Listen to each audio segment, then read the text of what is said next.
Hi folks, welcome to this video on cool downs. So, warming up and cooling down can be an essay topic on section B, question 7, whatever you want to call it.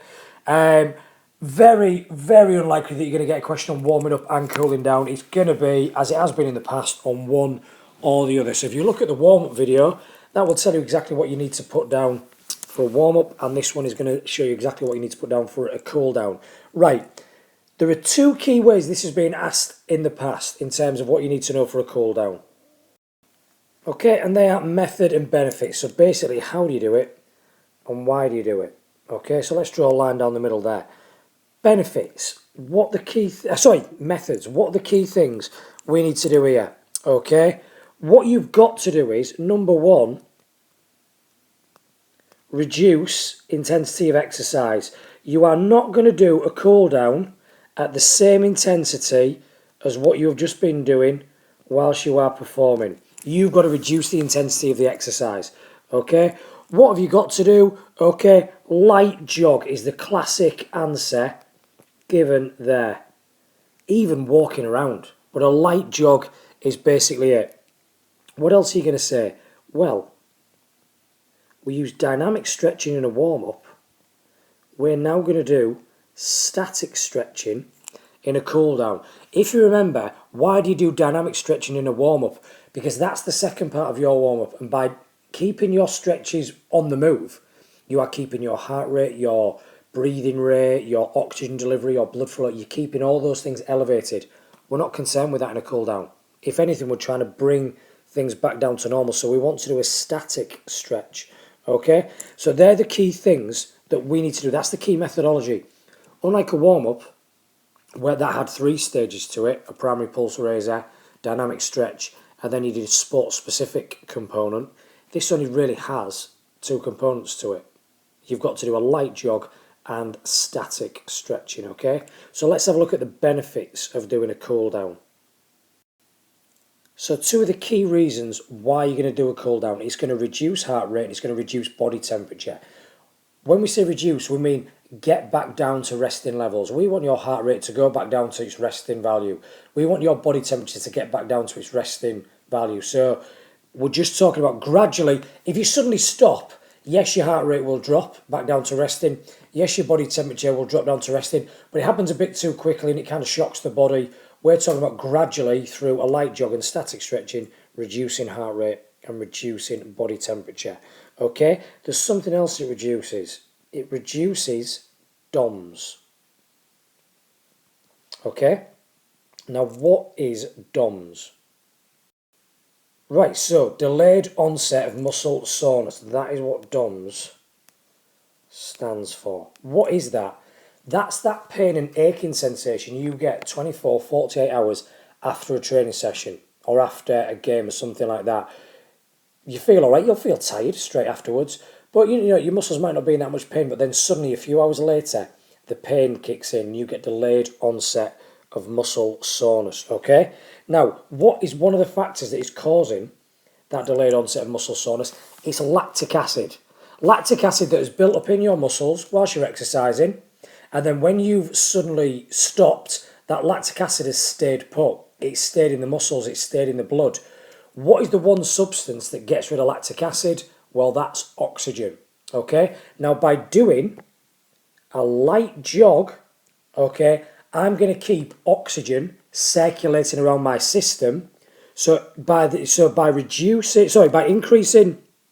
the blood flow to the muscles for a little bit longer after exercise, by doing this light jog, I am going to prevent or reduce DOMS by removing lactic acid. Now that is worth 2 separate marks. I'm reducing lactic acid and that is reducing DOMS, or you can put it the other way around. That's absolutely fine. So they're some of the key benefits, okay, as to why we want to do a cool down. There is one other one, and this is a way to really impress the examiner and to really get some additional marks, okay? And we'll show you that now with the help of a picture. Okay, so this is benefits of a cool down continued. Now, you might have seen this picture before.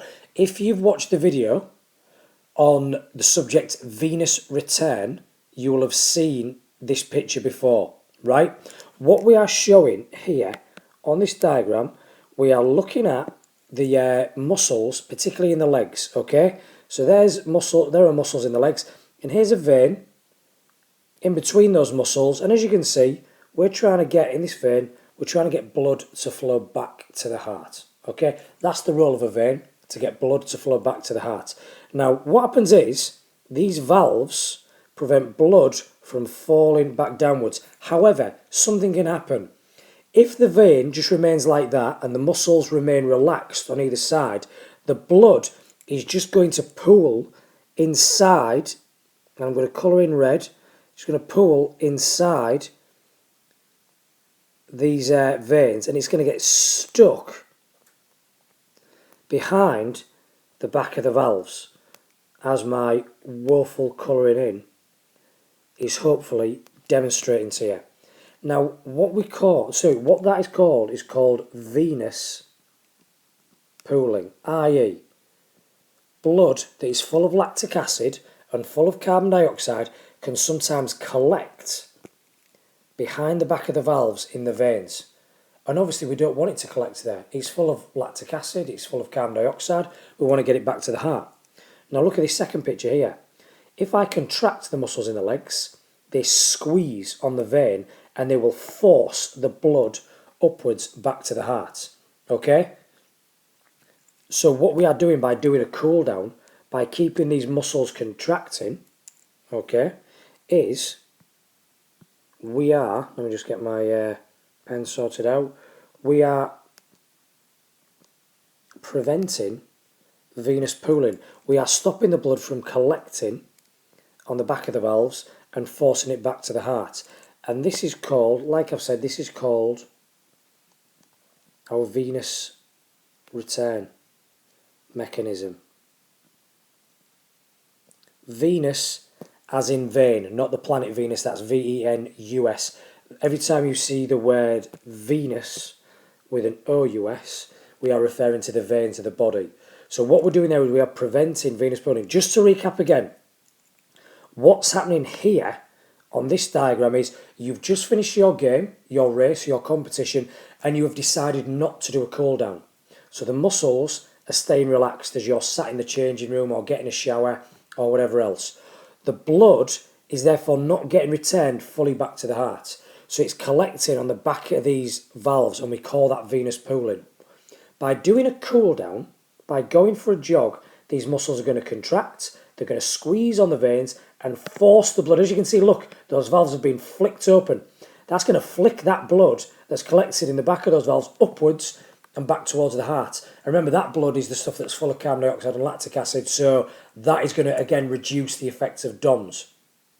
So that's how you answer a question on the methods and benefits of a cool down. Okay? Hope you found that useful, folks.